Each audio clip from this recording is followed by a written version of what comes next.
Black and white தமிழர்களுக்கு அன்பான வணக்கங்கள். இன்று நம்மோடு சினிமா விமர்சகர் திரு ராஜகம்பீரன் இணைந்திருக்காங்க. சார் வணக்கம். வணக்கம் சார், கங்குவா திரைப்படம் படம் பார்த்துட்டு வந்து விமர்சனங்கள் சொல்லுவாங்க. பட் விமர்சனம் பண்றதுக்காகவே படத்துக்கு பார்க்க போன மாதிரி இருக்கு. படம் எப்படி இருக்குது? இல்லை, கங்குவாவை பொறுத்தவரையில் அந்த படம் வந்து ஒரு பிரமாதமான ஒரு மேக்கிங் இருக்குது. அதுக்குள்ள ஒரு பழங்குடியினம் 1000 ஆண்டுகளுக்கு முந்தைய ஒரு பழங்குடியின மக்களினுடைய அவர்களுக்குள்ள இருக்கக்கூடிய இன ரீதியான மோதல்கள், அவங்களுக்குள்ள நடக்கக்கூடிய போர்ச்சூழல், அவங்களுக்குள்ள இருக்கக்கூடிய தற்காப்புகள், அவங்க எப்படி வந்து அந்த வன விலங்குகளோடையோ அல்லது வந்து அங்கே இருக்கக்கூடிய இயற்கை பேரிடர்கள்லையோ அவங்க எப்படி வாழ்கிறாங்க அப்படிங்கிறத அவங்க பதிவு செஞ்சுருக்கிறாங்க.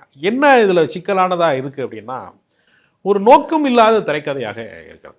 படத்தினுடைய தொடக்கத்திலிருந்து முடிகிற வரைக்குமே தொடர்ந்து சண்டை காட்சிகளாக மட்டுமே இருக்கே தவிர படத்துக்குள்ள ஹைலைட்டா இருக்கு. பயங்கர, அதாவது என்ன சொல்றதுன்னா காட்டுக்கூச்சலான ஒரு சத்தமாக இருந்துக்கிட்டே இருக்கு.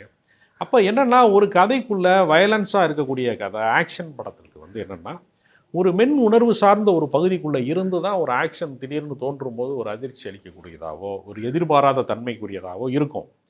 இவங்க தொடர்ந்து அடிச்சுக்கிட்டே இருக்கிறாங்க, படம் முடிகிற வரைக்கும் அடிச்சுக்கிட்டே இருக்கிறாங்கிறப்ப 2.5 மணி நேரங்கிறப்ப ஒரு போர்க்களத்துக்குள்ளே போய் ஒருத்தர் மாட்டிக்கிட்டா என்ன ஆகும்? போர்க்களத்தை வேடிக்கை பார்க்கறது போய் மாட்டிக்கிட்டாங்கன்னா என்ன ஆகுங்கிற மாதிரி, ஒரு சித்திரவதை முகாமுக்குள்ளே போய் நம்ம கொஞ்ச நாள் தங்கினா எப்படி இருக்குமோ அந்த மாதிரி. இன்னொரு விஷயம் என்னன்னா, பாகுபலி மாதிரி படங்கள் வந்ததற்கு பின்பு வரலாற்று பூர்வமான படங்கள் எடுக்க வேண்டும், பேன் இண்டியா படங்கள் எடுக்க வேண்டும் அப்படின்லாம் வந்து பல பேருக்கு வந்து தோன்றது தவறு கிடையாது. ஏன்னா இன்னைக்கு தமிழ் சினிமா என்பது வந்து தங்க மாநில எல்லையை கடந்து தேச எல்லையெல்லாம் கடந்து உலகம் முழுக்க உள்ள ஒரு வணிகமாக மாற்றப்பட்டிருப்ப அது ஒரு ஆரோக்கியமான விஷயம். ஆனால் வரலாற்று பூர்வமாக ஒரு கதை சொல்ல வேண்டும்ங்கிறப்ப நம்மளுடைய மண்ணிலேயே ஏகப்பட்ட வரலாற்று கதைகள் இருக்கிறது. இங்கே மருது பாண்டியர்களுடைய வாழ்க்கை இருக்கிறது, வீரமங்கை வேலுநாச்சியார் வாழ்க்கை இருக்கிறது, வந்து எத்தனையோ ஒவ்வொரு நிலம் சார்ந்தும் சிப்பாய் கழகம் இருக்கிறது, வேலூர் புரட்சி இருக்கிறது, எத்தனையோ வரலாற்று நிகழ்வுகள் நம்மளுடைய மண்ணில் இருக்குது. அடிமைத்தனத்துக்கு எதிராக போராடியவர்களினுடைய வரலாறு இருக்கிறது, எத்தனையோ இருக்குது விஷயம். அந்த மாதிரி ஒரு கதைக்குள்ளே நீங்கள் பிரம்மாண்டத்தை கூட்டுகிற போது அந்த கதை என்னவாக மாறும் அப்படின்னா, ஒரு வரலாற்றை பார்த்த நிறைவும் கிடைக்கும், ஒரு பிரம்மாண்டமான மேக்கிங்கும் இருக்கும். அப்போ இவங்க என்ன செய்கிறாங்கன்னா, கதையை பற்றியே கவலைப்படாமல் ஆக்ஷன் சீன்ஸு, ஒரு கெட்டப் சேஞ்சு, ஒரு லொக்கேஷன் வந்து இந்த மாதிரி ஒரு இடத்துல எடுக்கிறோம், 1000 வருஷத்துக்கு முன்னாடி ஒரு படம் கூடின எல்லாமே சிறப்பாக செஞ்சுட்டு கதை எழுதாமல் விட்டுட்டாங்களாங்கிற மாதிரி இருக்குது. ஸ்கிரிப்டை தொலைச்சிட்டு போயிட்டாங்களா, ஸ்கிரிப்டே எழுதாமல் போயிட்டாங்களா ஷூட்டிங்குங்கிற அளவுக்கு ஒரு மோசமான திரைக்கதை அதற்குள்ள. அந்த திரைக்கதை வந்து என்னவா இருக்குன்னா, உயிரோட்டம் இல்லாததாக இருக்குது. ஒரு நல்ல கதைக்கு வந்து நீங்கள் வந்து பிரம்மாண்டம் கூட்டுவது என்பது ஒரு அழகான பெண்ணுக்கு, ஒரு மணப்பெண்ணுக்கு அலங்காரம் செய்வது போல அது மேலும் மெருகு கூட்டுவதான விஷயமா மாறும். நீங்கள் கதையில் எந்த இதுவுமே இல்லை, சங்கதியே இல்லை, அது வந்து ஒரு மொக்கையாக இருக்குன்னு வச்சுக்கோங்களேன். ஒரு மொக்கையான கதைக்கு நீங்கள் பிரம்மாண்டம் எவ்வளவுதான் நீங்கள் கொடுத்து பில்டப் கொடுத்தீங்கன்னாலும் அது என்னவா மாறும்னா, ஒரு பிணத்துக்கு அலங்காரம் செய்வது, மலர் மாலைகளால் அலங்கரிப்பது போல அதற்குள்ளே எதுவுமே இருக்காது.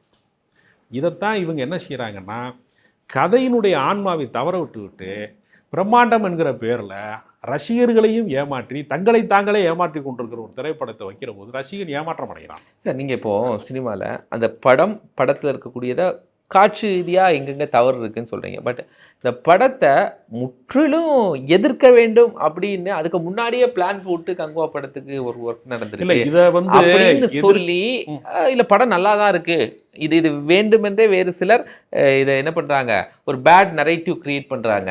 இல்லை, அப்படி அவசியமே இல்லை. சூர்யா எல்லாராலையும் நேசிக்கப்படக்கூடிய ஒரு கலைஞர், அவர் சமூக அக்கறை உள்ள ஒரு கலைஞர், பொது நலன் சார்ந்து கருத்துக்கள் சொல்லக்கூடியவர். பாஜக சார்ந்தவர்கள் வந்து இந்த படத்தை ஓடக்கூடாது, நான் அந்த படத்துக்கான டிக்கெட் காசை வந்து நான் வந்து வேறு எதுக்கு அனுப்பிட்டேன், படத்துக்கு அனுப்பிட்டேன்லாம் சொல்லி ஸ்டேட்டஸ்லாம் போட்டாங்க. சங்கிகள் வந்து அடிப்பதற்கு வாய்ப்பாக இதை பயன்படுத்தி கொண்டார்கள் அப்படிங்கிற ஒரு விமர்சனம் இருக்கிறது. ஆனால் பெரிய வேடிக்கை என்னென்னா, அவங்க சங்கிகளுக்கு பிடித்தமான விஷயங்கள்லாம் அந்த கதைக்குள்ளே இருக்குது. உதாரணத்துக்கு உடன்கட்டை ஏறுகிற வழக்கம், அந்த காலத்தில் மன்னர்கள் எப்படி இருந்தாங்க அப்படிங்கிற மாதிரிலாம் அதுக்குள்ளே காட்சிகள் இருக்குது. நியாயமாக பார்த்தா வந்து முற்போக்கு சிந்தனை உள்ளவர்கள் தான் இந்த படத்துக்கு எதிராக வந்து கோவப்பட்டிருக்கணும். என்னடா வந்து உடன்கட்டை ஏறுறதெல்லாம் நியாயப்படுத்துகிற கதைகளை கொடுத்துருக்காங்க அப்படின்னு கோவப்படணும். இப்போ சனாதனத்தை வந்து விரும்பக்கூடியவர்கள், எல்லா இதையும் வந்து பழமைவாதத்தை விரும்பக்கூடியவர்கள், மதவாதத்தை விரும்பக்கூடியவர்களும் சேர்ந்துக்கிட்டு இந்த படத்தை எதிர்க்கிறாங்கன்னா அதற்கு காரணம் திரைப்படம் அல்ல. சூர்யா என்கிற ஒரு ஆளுமை நீட் தேர்வுக்கு எதிராக பேசுகிறார், மத்திய அரசுக்கு எதிராக பேசுகிறார், ஒளிப்பதிவு திருத்த சட்டம் என்று ஒரு சட்டத்தை மத்திய அரசாங்கம் கொண்டு வந்தபோது ஏற்கனவே வெளியிடப்பட்ட படத்தை கூட ரீசென்சார் பண்ண முடியும் எங்களால் என்கிற அந்த சர்வாதிகாரமாக சென்சார் போர்டுயை அதிகாரமற்ற அமைப்பாக மாற்றுவது என்பதை நான் கண்டிக்கிறேன், கண்டனம் தெரிவிக்கிறேன்னு பல முறை சூர்யா அறிக்கையை வெளியிட்டிருக்கிறார். சமூக அக்கறை சார்ந்து பேசுகிற அவர் பாஜகவுக்கு விருப்பமில்லாத விஷயங்களை அவர் பேசிட்டாரு, சமூக நீதி பேசுகிறாரு அப்படிங்கிற கோபத்தை முன்வைத்து அந்த அவருடைய மார்க்கெட்டை காலி பண்ணணும் அப்படின்னு பல பேர் முயற்சி பண்ணுறாங்க. ஆனால் சூர்யா என்கிற நடிகனுக்கான அங்கீகாரத்தை ரசிகர்கள் தந்திருக்கிறார்கள், பொதுமக்கள் தந்திருக்கிறார்கள், பார்வையாளர்கள் தந்திருக்கிறார்கள். எந்த அரசியல் கட்சியும் தரவில்லை, பாஜக தரவில்லை, சங்கிகள் தரவில்லை, யாரும் வேறு அமைப்பு சார்ந்தவர்கள் தரல. அதனால் அவர்களால் இவருடைய இந்த மரத்தை அசைச்சு பிடிங்கிற முடியுங்கிறது அல்ல. ஒரு படத்தை அவர் தவறாக தேர்வு செய்து விட்டாருன்னு வேணால் விமர்சிக்கலாமே தவிர, சூர்யா என்கிற கலைஞன் ஜெய் பீம்ங்கிற ஒரு அற்புதமான சமூக அக்கறை உள்ள படத்தில் நடிக்கிறாரு, சூரரை போற்று மாதிரி படங்கள் நடிக்கிறாரு. அவர் நல்ல படங்களில் நடிக்கிற போது மீண்டும் மக்களால் கொண்டாடப்படுவார். ஒரு அசுர உழைப்பு, அதை வீணடித்துட்டாங்களே நல்ல கதை பண்ணாமல் அப்படிங்கிறது தான் என்னை போன்ற ரசிகர்களுக்கான விருப்பமாக. ஆனால் இப்போது அவரை எதிர்க்கக்கூடிய ஒரு டீம்ஸ் இருக்குது. ஆனால் பாராட்டக்கூடிய யாருமே தனிப்பட்ட முறையில் நீங்கள் சொன்னீங்க மற்ற படங்கள்லாம் வரும்போது அரசியல் ரீதியாகவும் பாராட்டு இருக்கும், ரஜினி பாராட்டிட்டாரு, கமல் பாராட்டிட்டாரு அப்படிங்கிற ஒரு விஷயங்கள்லாம் இருக்கும். இந்த முறை எந்த பாராட்டுகளும் பெரிய தலைகள்கிட்ட இருந்து கூட வரலையே. இல்லை அப்படி இல்லை, பாராட்டு யாருமே தேடி போய் பாராட்டுறதே கிடையாது. அது அவங்களுக்கு ப்ரிவியூ ஏற்பாடு செய்து அவர்களெல்லாம் ஹானர் பண்ணி கூப்பிட்டு அப்படி தான் பேட்டி எடுத்து தான் பாராட்ட மாதிரி இருக்கு. படம் ரொம்ப பிரமாதமாக வந்திருக்குன்னு தெரிஞ்ச பின்னாடி சில பேர் அவங்களா விரும்பி போய் அந்த படத்தை பார்த்துட்டு பாராட்டியிருக்காங்க. இது ரெண்டுமே இதில் நடக்கலை. அவங்க என்ன நினச்சிட்டாங்க, நம்ம பிரம்மாண்டமாக படம் எடுத்துட்டோம், 3 வருஷம் அந்த படத்தை எடுத்திருக்கோம், 1000 நாட்கள் இந்த படத்தை எடுத்திருக்கோம், 1000 வருஷத்துக்கு முந்தைய கதையை எடுத்துட்டோம், அதனால் இது பெரிய அளவில் வெற்றி பெறும்னு ஒரு மூட நம்பிக்கையோடு இதை அணுகிறாங்க. அவ்வளோதானே தவிர இந்த கதை உயிரோட்டமாக இல்லை. அது ரசிகர்களை ஏமாற்றி விட்டார்கள் என்பதுதான் உண்மை. இதை பயன்படுத்தி கொண்டு பாஜக சூர்யா எதிர்ப்பை முன்வைக்கலாம்னு நினைக்கிறாங்க. அதெல்லாம் நடைமுறைக்கு சாத்தியமே இல்லை.